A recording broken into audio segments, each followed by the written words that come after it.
வணக்கம் மக்களே. இன்றைக்கி நம்ம காரசாரமான ஒரு குழிப்பணியாரம் செய்ய போகிறோம். அதுக்கு என்னென்ன தேவைன்னு பார்ப்போம். அரை கப்பு அளவு வேர்க்கடலை, அரை கப்பு பாசிப்பருப்பு, அரை கப்பு பச்சரிசி.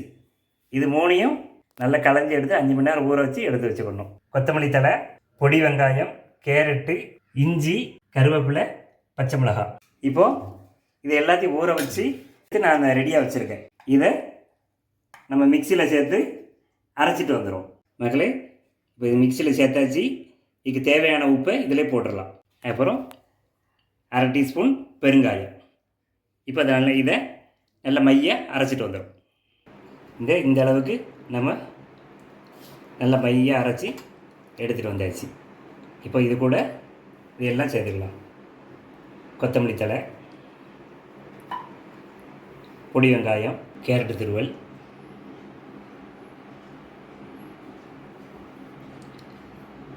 இஞ்சி, பச்சை மிளகாய், கருவேப்பிலை. இது எல்லாத்தையும் கலந்துக்கணும்.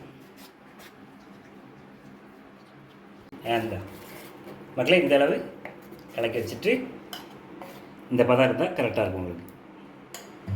இப்போது அடுப்பில் பனியாரக்கல்லில் போட்டிருக்கேன்.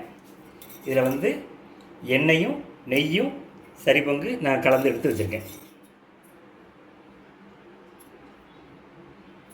இது ஒவ்வொரு குழியிலையும் நம்ம தேவையான அளவு ஊற்றிட்டு மாவை ஊற்றிட வேண்டியதான்.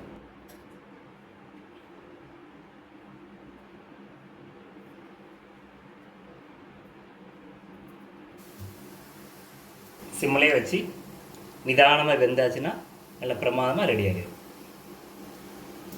இப்போ ஒரு பக்கம் வெந்துட்டு இப்போ எல்லாத்தையும் திருப்பி போட்டுடலாம்.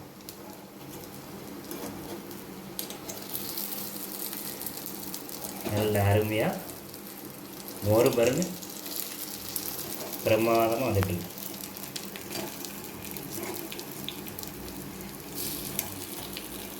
இதை அப்படியே சாப்பிடலாம், தொட்டுக்க எதுவுமே இல்லை. ஏன்னா இதுலேயே எல்லாமே உரப்பு எல்லாமே நல்ல காரசாரமாக போட்டிருக்கோம்.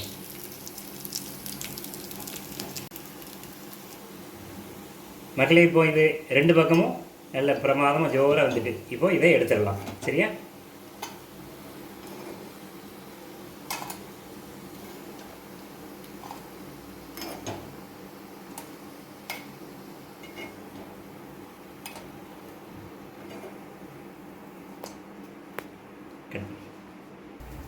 மக்களே, பிரமாதமாக மிக சுவையான சுட சுட நமக்கு குழிப்பணியாரம் ரெடி.